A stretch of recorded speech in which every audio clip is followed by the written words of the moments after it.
Hallie here with Trail of Cars. If you're new, I am a homeschool mom of 3 boys, and I love to chat about some mom hacks and mom encouragement here on my channel.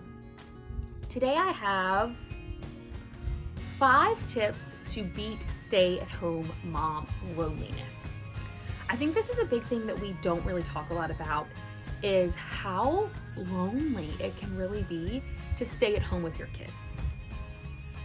And I wanted to give you a few tips to help build a support system. I feel like I'm really lucky to have a really good support system and have friends and have people that my kids and I both really connect with. So the first one is to, number 1, get involved. Now, get involved in a church. Church is an amazing way to meet people. Find a ministry to get involved in. Go volunteer in the preschool section. I told the church when I joined that I did not want to be a full-time teacher because I homeschool my kids and they need the separation. But I substitute. So about every other week, every 3 weeks, I substitute I'm a substitute Sunday school teacher.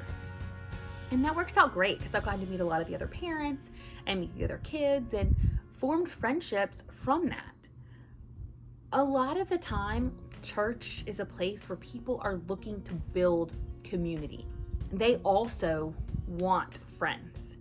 And you generally are going to get friends that are good-natured people and people whose values really align with yours most of the time. It's a good place to start. Another place is service organizations. There's Rotary Club, Kiwanis Club. We have a place here. I don't know if it's a national thing, but it's a Ladies for Liberty, and they package and do fundraising and things for soldiers overseas. And there are tons of organizations that do just that, where you can get involved in a service organization and then in the same time you're making friends.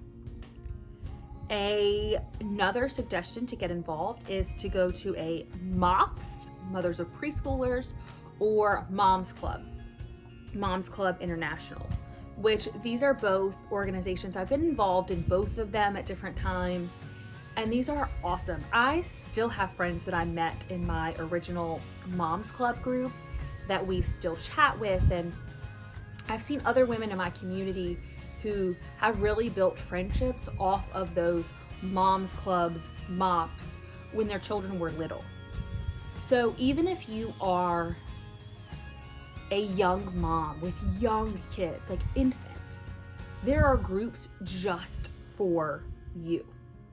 But get involved in those groups and make the time and the effort to go to them and talk to people, and I assure you that you will make friends. Number 2, schedule time with your spouse.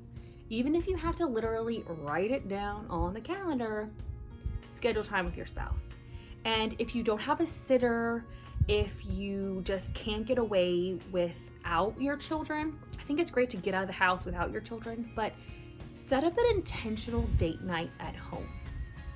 This is something my husband and I like to do because his schedule is crazy and we often have a lot of things going on. And so we will either budget to order takeout and sit at the table with our phones turned off and chat. Or we will sometimes send one of us to Dairy Queen or a Blizzard, yum, and watch a movie. We will sometimes just go on the patio and save and eat our dinner later on the patio with each other. But schedule those, even if they're at-home date nights, so that you have time to intentionally talk to each other and be yourselves without your kids. That's very important to do. If you can, get a babysitter, get a grandparent to watch them, a friend, whoever. A lot of times when you join those mom groups, some of them are willing to trade babysitting with you. The date nights are extremely important, and even if they're at-home date nights, that don't cost you a lot of money. Be upfront with your spouse that I need time to talk about my day. And like I said, my husband has a really weird schedule, and I often will say, I just need 5 minutes to tell you about this because I need to tell somebody about it. Not for any other reason. I just need to tell somebody about it. And he says, okay, I'm listening. So to be frank and to be honest and to tell your spouse, I'm tired.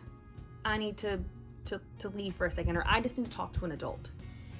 And especially if you don't have a friend you can call, or you don't have someone, to let your spouse be your support system as well.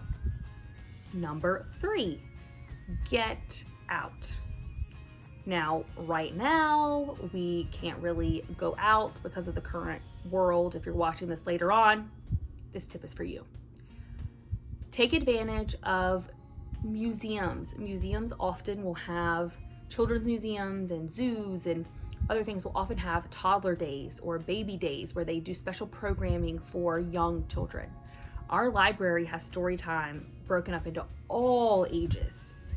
And we did that a lot when my kids were really little. Go out, do those things. Again, you'll meet other moms, but you also won't feel so overwhelmed about being stuck at home by yourself.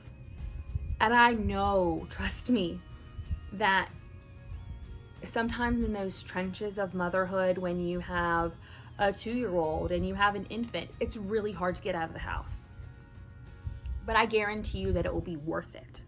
And even in that time, if you're sitting there at the library and everybody is screaming and your kids are the ones that are not paying attention and they're like running in circles around everyone, no, never happened to me, never happened to me.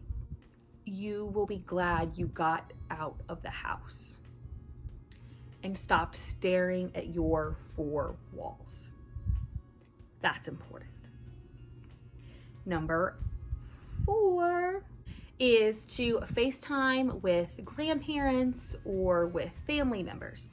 This is one my kids actually really like. We don't live close to any family, and I sometimes joke, I call my mom and be like, can you babysit for 5 minutes?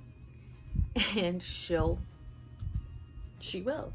She'll call one of the kids on FaceTime and chat with them and show them what she's doing, and it's often just a really good reset, and it gives me sometimes like 5 minutes to do something else with her, just chatting with them. They like to do it with both their grandmothers, and I think even a young child, it also helps them build those relationships with their grandparents if they're not close by. Number 5, get out of your comfort zone. When you're at the zoo, when you're at the library, don't be afraid to make the first move. Sounds like dating. Don't be afraid to step out and talk to those other mothers. They're probably scared too. And don't be afraid to go somewhere you've never been. That's how friendships are made. Don't be afraid to speak up and talk to people and plan a meetup for another time. I hope that these helped you, and there may be some things you hadn't thought of on ways you can get out and meet other moms and not feel lonely being home with your kids. All right, guys, we'll see you next time. Bye-bye.